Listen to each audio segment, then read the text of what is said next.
Yo, what's up mga kaibigan? Nali na tayo magkwentuhan. 6 games, yan ang inaasahan na amount of games na may lalaro sa West Finals ng publiko ayon sa ESPNBet.com. 6 na laro lang nga daw in favor of Minnesota Timberwolves ayon sa nakadadami.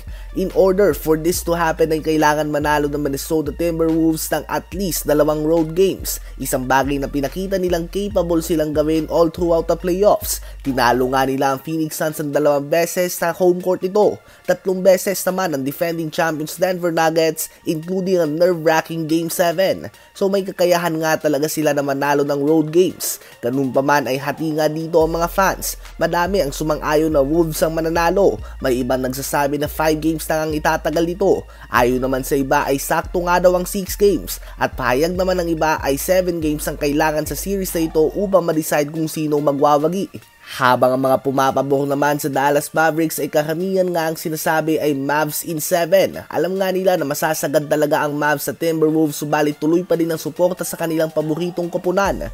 In order for the Mavs to win, given the underdog sila, hindi nga pwedeng magkaroon lamang ng good game si Luka Doncic. Kung ano nga ang pinakita niyang performance sa regular season ay kailangan niya mailabas ito. He needs to be the best player in the series kung nais ka ng Mavs na magkaroon ng tsansa sa mas loaded team ng Minnesota Timberwolves. Kayo ba mga kaibigan, ano ba ang prediction nyo sa series na ito ng Dallas Mavericks at ng Minnesota Timberwolves? Ngayon ay tumungo naman tayo kay Josh Giddey. Sa kanyang sophomore season ay nag-average siya ng 16.6 points, 8 rebounds, and 6.2 assists per game.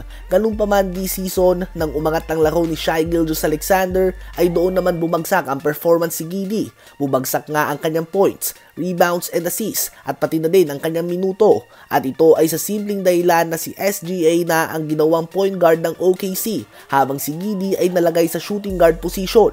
Sa palagay ko nga ay hindi mailalabas ang full potential nilang dalawa hanggat sila ay magkakampi. Si Giddey ay point guard habang si SGA ay combo guard na kailangan ng space at ng mga shooters na nakapalibot sa kanya.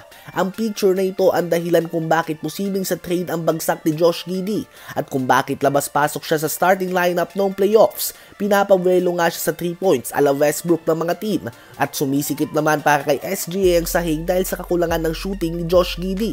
Hindi nga sila magiging fit unless maging katulad si Josh Giddey kay Lonzo Ball bago ito tamaan ng injury na solid playmaker but at the same time ay matinding shooter at defender na din ito.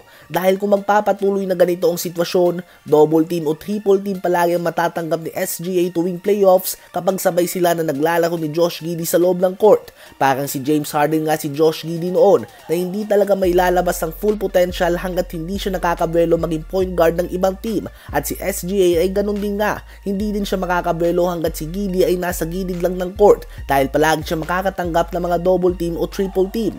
Ano ba ang masasabi nyo tungkol dito?